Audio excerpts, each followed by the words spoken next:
Welcome to Algebra Half. We are in the Saxon book, Lesson 1, long title, whole number place value, expanded notation, reading and writing whole numbers, and we'll finish it off with some simple addition.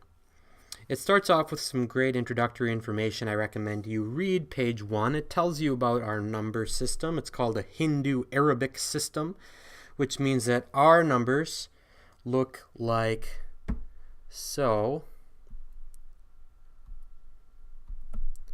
We got the 1, we got the 2, we got 3, and it's a base 10 system, which means there's only 10 total different symbols, right? If we include 0 and we went all the way to 9, that would be 1, 2, 3, 4, 10 total symbols. We never have to use any symbols beyond those. They're called digits or numerals.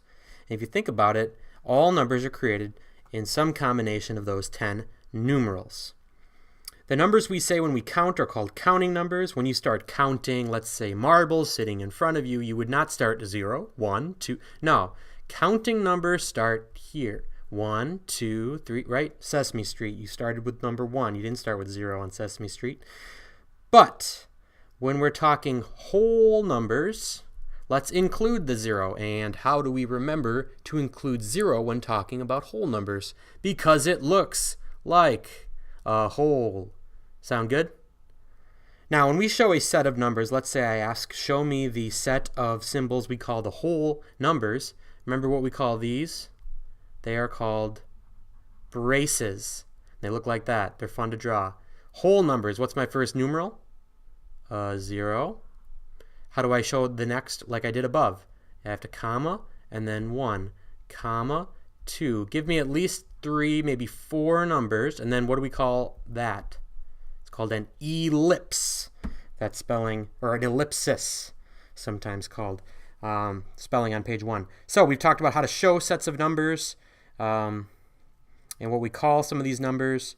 When we write whole numbers, we can write the decimal point at the end of the number, or we can leave it off. You'll probably leave it off.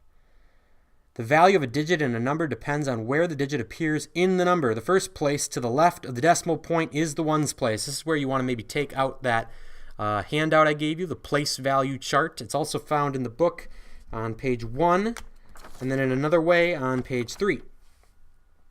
So you start at the decimal place, and the first place value to the left is called the units place, I guess, or the ones place. And if a number's in that spot, right, that's the least that 3 could ever be worth, if to the left of the decimal, of course. This is a whole nother ball game we'll deal with later. Versus if I put a 3 here, what's it worth? Obviously 300. But here it's only worth 3. This is called the what place? The ones place. It has a place value of 1. The next place to the left of the units place is the tens place, right? If I put a 3 in the tens place, what would it be worth? Prize goes to whoever said 30. What's this one called? If it's worth 300 and it's a 3, then it's probably called the hundreds place, and you can check your chart for that. It goes on and on and on, all the way to what's the biggest number on your place value chart? Silently say to yourself, I think it's the 100 trillions place, right? That's the biggest on page 3 if you're following along, and I recommend you do so. Page 2. To find the value of a digit in a number, multiply the digit times the place value. For example, looking at the 3 in the tens place, what's it worth? What does the book say? Do what? Multiply 3 by the place value, which is 10, and you get 30. Make sense? Let's try it. Check out this number over here. It's the same as example 1.1 at the top of page 2. Read the number silently to yourself. 46,235. What's the value of the 5? Numeral 5, digit 5. It's worth just 5. What about the 2? Digit 2 is worth 200. Why? According to B under solution, looking middle of the page on page 2, it tells us The 2 is 1, 2, 3 places to the left of, you don't see it, but the decimal right here. 3 places, 1, 2, 3. And the 3 places over we said was the hundreds place. So 2 times 100 is, that's right, 200. What's the 4 worth? It's 5 places to the left of the decimal. 5 places to the left. What place value is that according to your chart? That is the 10,000s place. Multiply 4 by 10,000 and it's easy, 40,000. 1.b talks about expanded notation. Expanded notation. Let's delete some of the stuff we've been working on. Expanded notation, why don't I write that down for you? The word expand, ooh, big letters. Expanded notation. Remember something about this? This is all review, lesson 1. It's a great way to practice place value. It's a way to show a number. Normally we use what's called standard notation, but sometimes it asks us to take it from standard and put it into expanded. This looks like expanded. And sometimes it'll ask us to take expanded, which shows the place value we just talked through, and turn it back into standard notation. Notation is just a funny word that means showing a number.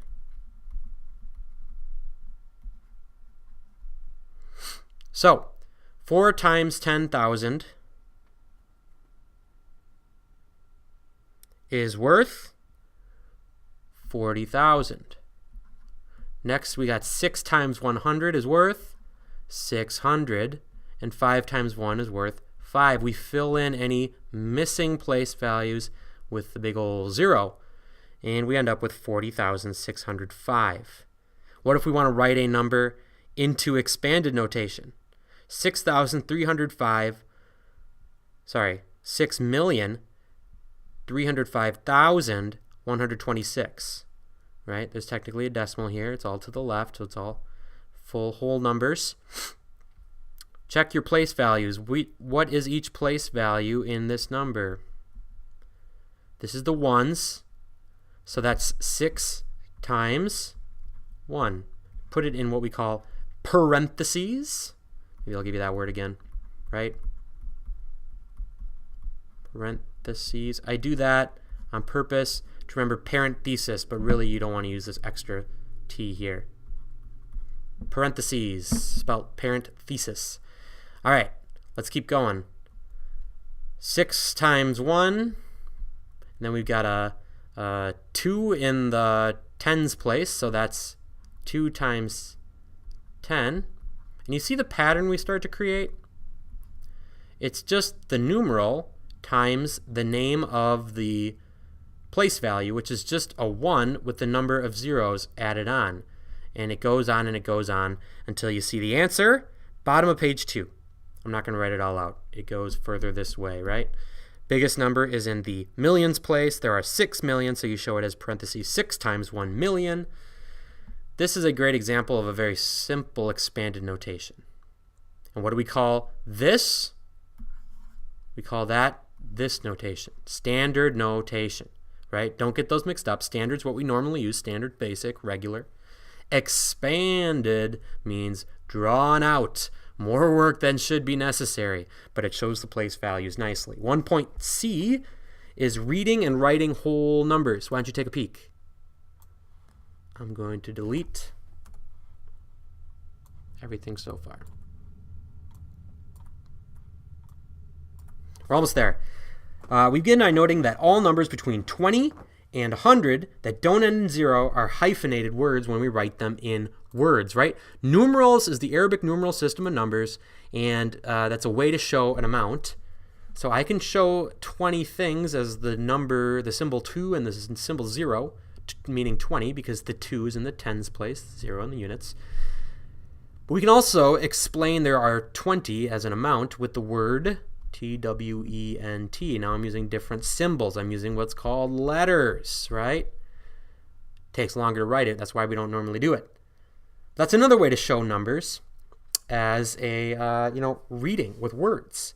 And if I show a number between 20 and 100, I will hyphenate any combinations of words. So 23, how's that written?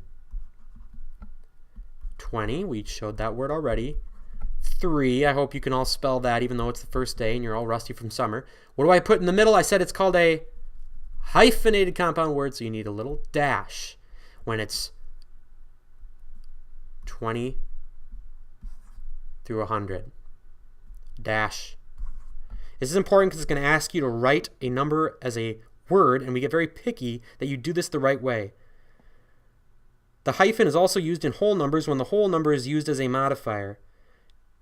The words 10,000 are not hyphenated, but when we use these words to describe the 10,000s place, we do hyphenate it. That's talked about on page 3. Even though that's bigger than 100, the word 10,000 will be hyphenated when talking about the place, in case you're ever confused about that. One quick little picky thing, we don't use the word and when reading aloud a number. The whole number 501 is read just that way. It is not read or written 501. We just say 500. Can you finish it? 501. Okay? That would be a correct answer if in the book it said, write this number in words, or however it says it. To finish off, we've got this little guy, 517-236-42, not my phone number. What if we wanted to use words to write this number? It says to start by, well, you'd have to write it on your paper like so, and then separate, starting from the decimal, go to the left, every 3 numbers, 1, 2, 3, put a comma. Right? 1, 2, 3, put a comma. Now we've got it separated out like, check it out, place value chart. And on your place value chart, you see that this is the units, this is the tens, and when we get to the hundreds, then we hit this comma, and we're in the thousands, and then all these numbers are described as thousands. Then we're up here, and this is the millions. Doesn't line up very well. Okay, so that'll help you know what to write for each of these. So, to finish off here, I'll let you read about addition later. I mean, you remember how to add vertically, right? Let's just finish with this one. To write this number in words, we write, how do we write this part? We write it as 51 million. How do we write 51 million? Well, the number 51, we said, is between 20 and 100. Therefore, we hyphen it. But we don't hyphen it because between million because that's more than 100. I think that's how we'd explain it. That's how you write the number 51 million. Now, we have to go on to the 723. What's 723 worth there? 723,000. 700 is bigger than 100, so we don't hyphen. But 23 is between 20 and 100. I'm going to just write that reminder, 20 to 100. So we do hyphen. 1,000, 23,000 is more than 100, so we don't hyphen. Let's not forget our commas. Now my paper is going to need to go to the next line. 723,000. What's left? Read it aloud. 642 read 642. Don't put that and in there. 600, is that bigger than 100? Yes. So 600 does not get the hyphen. 642 is 42 between 20 and 100. Spell 2 right. Don't forget your W. Yes, it is. Hyphenated. 642. Is there anything a little to the right of the decimal? No. Do we have to say point? No. That's our answer. It's long and it's wordy. It'll take you time. Please write it neatly and remember all the different things we said. To review, hyphens when between 20 and 100. Spelling the words right. Don't forget your commas. Use your place value chart to help you. That answer is written on page 4 in bold. We got it right. Check out example 1.5 on your own to see how we take words and put them back into numerals. I think that's easier. Addition, just check that you know the words addends and sum, and you remember how to add vertically. Show me letter B, C, D, and E in order to start your homework. Thank you.